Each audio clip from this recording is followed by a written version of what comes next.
BMW is a famously early adopter of electric vehicles, but its Mini subsidiary brand, long a byword for urban cool motoring, has never had an EV to call its own. But with demand for zero tailpipe emission cars across cities worldwide on the rise, the company has finally decided to make its move. And the result is the Mini Cooper SE, and it's coming to Australia in July. Let's check it out. Unlike the groundbreaking BMW i3, the Mini Cooper SE doesn't sit on a platform developed solely for electric cars. Rather, it sports a modified version of the regular Mini architecture with the internal combustion drivetrain replaced with a T-shaped battery pack with liquid thermal management system and an electric motor. That decision allows the Cooper SE to be made on the same factory line as other Minis, at the historic Oxford factory reconfigured to make cars with 3 different drivetrain types.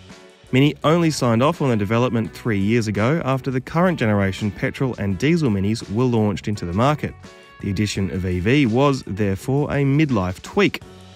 But many of the new bits are nevertheless trickled down from said i3, including the battery tech, control module and single-speed transmission. The electric motor is also familiar, although it is turned 90 degrees and powers the front wheels, not the rear.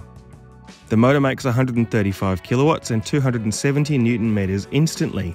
The lithium-ion battery stores 32.6 kilowatt hours, about 3/4 as dense as the i3's, and allows a somewhat modest driving range of between 230 and 270 kilometers, depending on which test you're basing your results on. But consider that this car is very much made for urban life and people who don't do huge kilometers every day. A DC charge putting 50 kilowatts of energy into the battery gets your charge to 80% in 35 minutes, and a single-phase AC wall box will do the same in 3.2 hours. You can also trickle charge it by plugging its yellow cable into a regular wall socket, if you're patient that is. Ripping out all the internal combustion stuff, engine, driveshaft, transmission, and replacing it with an electric drivetrain adds 145 kilograms to the overall weight.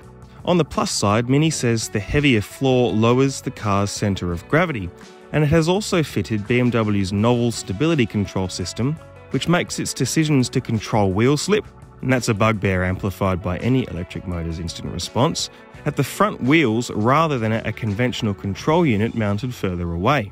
That means it can respond more quickly. Sport mode software also sharpens the throttle take-up and adds steering response immediately from centre.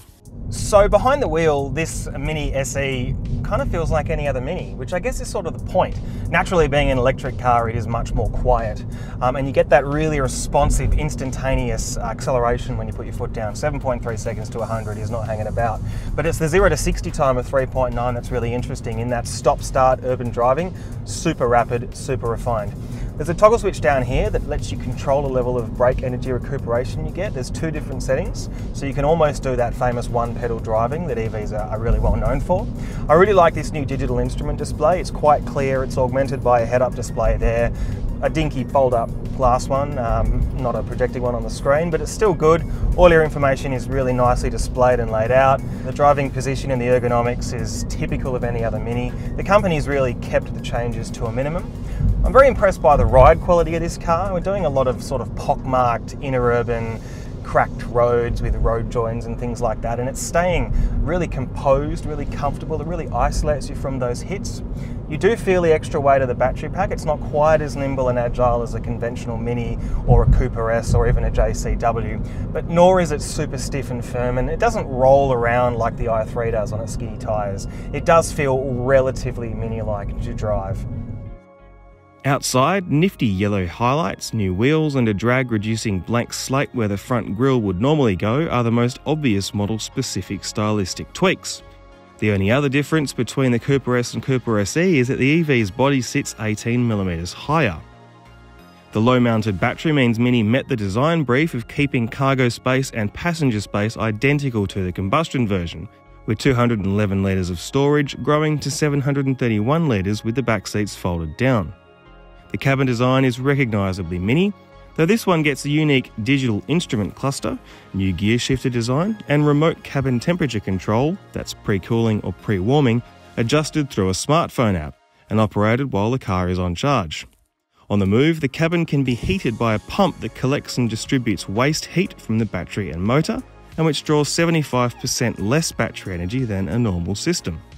The Mini Cooper SE hits Australia around July, where it should be priced around the same mark as the Cooper S, which points to a starting price of around $45,000. If the company can deliver on that, that will be very competitive indeed, given it will undercut the Hyundai Ioniq. Moreover, the driving range is competitive with that Ioniq and the Nissan Leaf. And while it's a smaller package in that pair, it's undoubtedly much, much cooler. There's nothing revolutionary about it or mold-breaking, but that was the BMW i3's job. But what this car does offer is its well-off, city-dwelling, progressive-thinking buyer demographic, an option that salves their climate anxiety without sucking the life from their garage. Now, if you want to know more, as ever, head over to CarAdvice.com, check out the written part of this review where there's tons more detail and data and facts. And as ever, let us know what you think in the comments below.